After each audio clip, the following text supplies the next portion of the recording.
और अब बात चीन की तीसरी साजिश की। पूर्वी लद्दाख से चीन की सेना लौट रही है, लेकिन क्या आपको पता है कि पैंगोंग से लौटकर चीन की सेना कहां पहुंची है?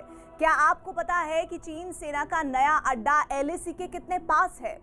सैटेलाइट तस्वीरों से पता चला है कि चीन की सेना पूर्वी लद्दाख से करीब 100 किलोमीटर दूरी रुटोंग काउंटी पर जाकर रुक गई है। रुटोंग काउंटी को चीन साल 2019 से विकसित कर रहा है। यही नहीं, आशंका जताई जा रही है कि यहां से चीन की लाल सेना कभी भी पूर्वी लद्दाख की ओर दोबारा कूच कर सकती है। लेकिन चीन की तीसरी साजिश को पर्दाफाश करती हमारी ये एक्सक्लूसिव रिपोर्ट।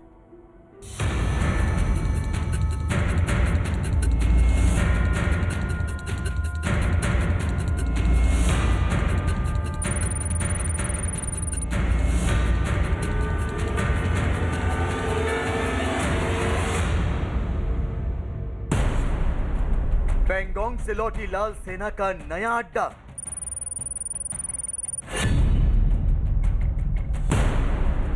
अंतरिक्ष के कैमरे में कैद शी की नई साजिश।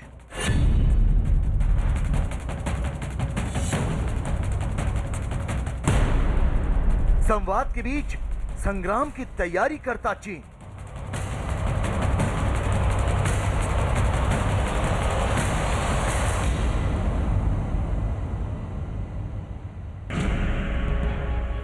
चीन की लाल सेना 11 फरवरी को भारत के साथ हुए समझौते के बाद फिंगर 8 की ओर लौटने लगी। चीन की सेना ने पूर्वी लद्दाख के उन विवादित इलाकों को खाली करना शुरू कर दिया जहां उसकी तैनाती पर हिंदुस्तान को ऐतराज था।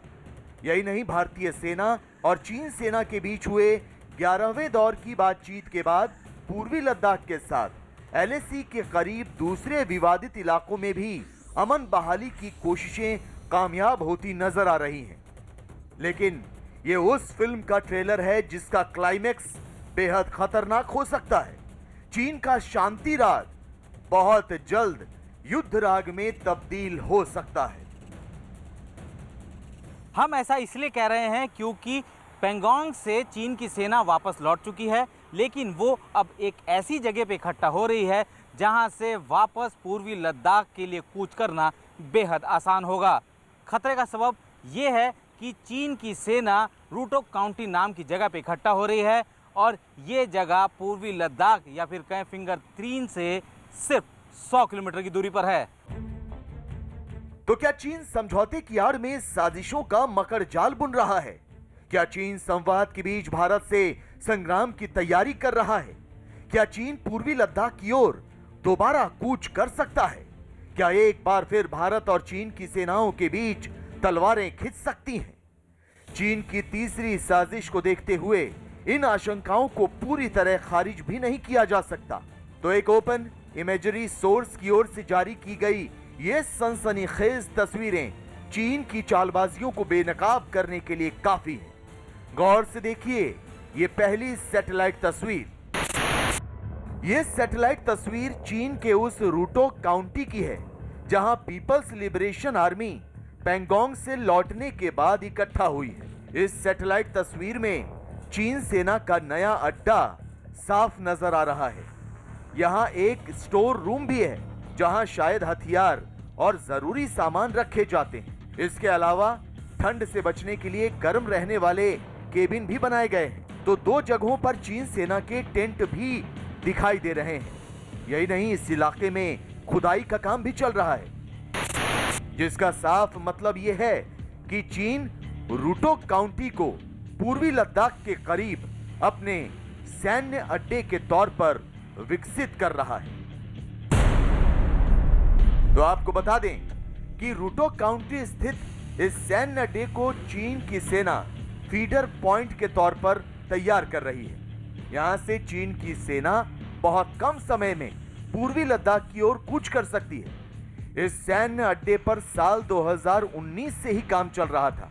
यहां पर चीन ने PLA को मजबूत करने के इरादे से हाल ही में एक हेलीपोर्ट का भी निर्माण किया है। यहां रडार सिस्टम, सतह से हवा में मार करने वाली मिसाइलें भी तैनात कर रखी हैं। आशंका है कि आने वाले समय में चीन की सेना रुटोंग काउंटी स्थित इस सैन्य अड्डे का इस्तेमाल LAC पर पहुंचने के लिए भी कर सकती है।